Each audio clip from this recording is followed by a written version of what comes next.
To a 7-minute round for Mr. Weir. Thank you, and thank you for being here, Minister Brison. As you know, there are still tens of thousands of federal employees who have pay problems and now tax problems as a result of the Phoenix Pay boondoggle. You and other cabinet ministers have formed a task force to try to finally fix Phoenix. I'm wondering, how many times has that task force met? We have, and thank you very much for the question. The Phoenix pay system issue is one with which we are seized as a government. It is one that engages in every department and agency. The genesis of it, when the implementation of the Phoenix pay system occurred, there was a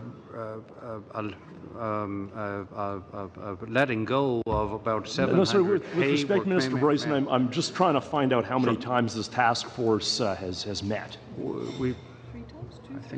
I think you're on it. In the past, I think we've met and had meetings and or calls, I believe, 4 times in the last period. Now, part of this, we're just having discussions as cabinet members of that committee on an ongoing basis.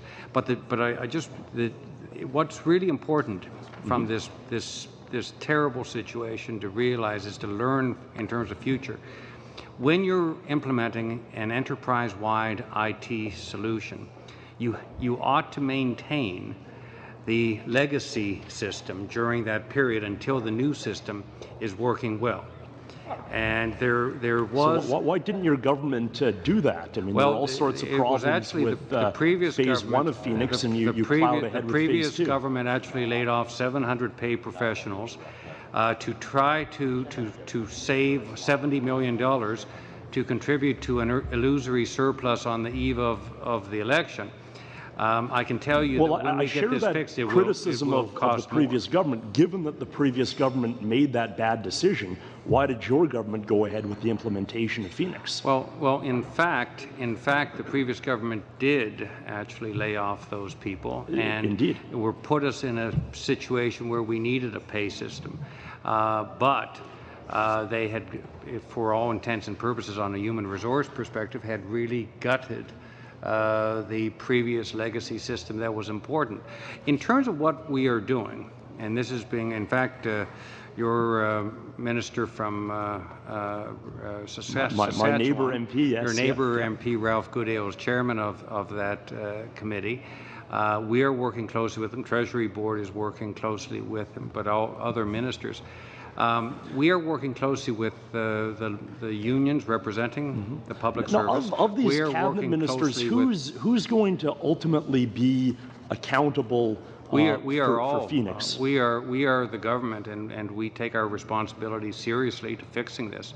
And if by some point in the future Phoenix is still a mess, all 6 of you are going to resign?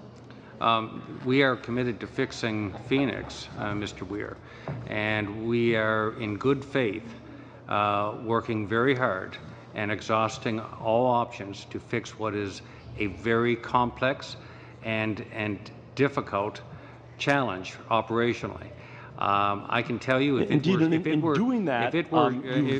Weir, if it were simple, it would have been fixed by now. Okay. It's not. It's a big problem. It's one to which we are absolutely committed. We have a moral responsibility to pay our public servants on time and accurately. I completely agree. In trying to address this big problem, your task force is going to spend up to $140 million. And I'm wondering if you could tell us how that figure was arrived at. It's going to take significant investments, not only on the there are investments obviously in IT and systems, but the inputting and management of that data and the people required to do that. We have increased resources through satellite offices. We've increased resources at Miramichi. We have increased resources in departments and agencies. So can you provide a breakdown of the $140 million between those different uses?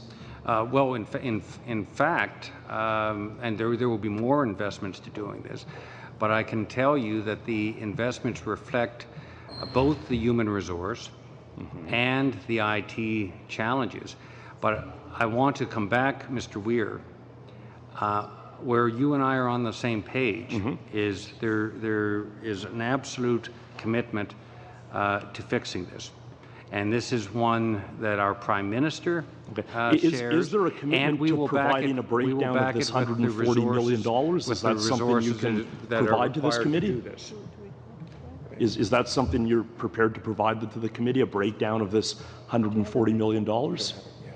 I mean, it strikes me the government's saying Phoenix was supposed to save $70 million a year, and that's only going to use up 2 years of savings. But I hope there's some methodology that's more convincing than just multiplying $70 million by 2. Well, I can assure you that we are making the kinds of strategic investments that we believe will help fix this. But it is very clear from the outside looking at Phoenix and the situation, it may look simple to you.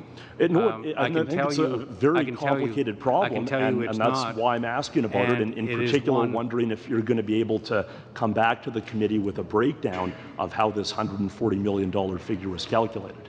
Well, first of all, in terms of the investments we're making, we will invest, we will continue to invest, and we will get this done. Okay. But it has been, from a public policy and an operational perspective, a huge challenge. I appreciate you might not have the numbers off the top of your head. That's fair enough. I'm just wondering, and I think this is essentially a yes or no question, whether you can come back and in the next couple of weeks give us a breakdown of that $140 million figure. In fact, most of this money, PSPC as a department, is seized with this as one single department. That's where the Phoenix pay system rests. Treasury Board, we are the employer, but PSPC operates the pay system. We work closely with them, and we view our responsibility as the employer as being very serious to work closely with them and to fix this. But the actual operations of the Phoenix pay system, the specific operations of Phoenix, rest in Treasury, or rather in PSPC. Minister.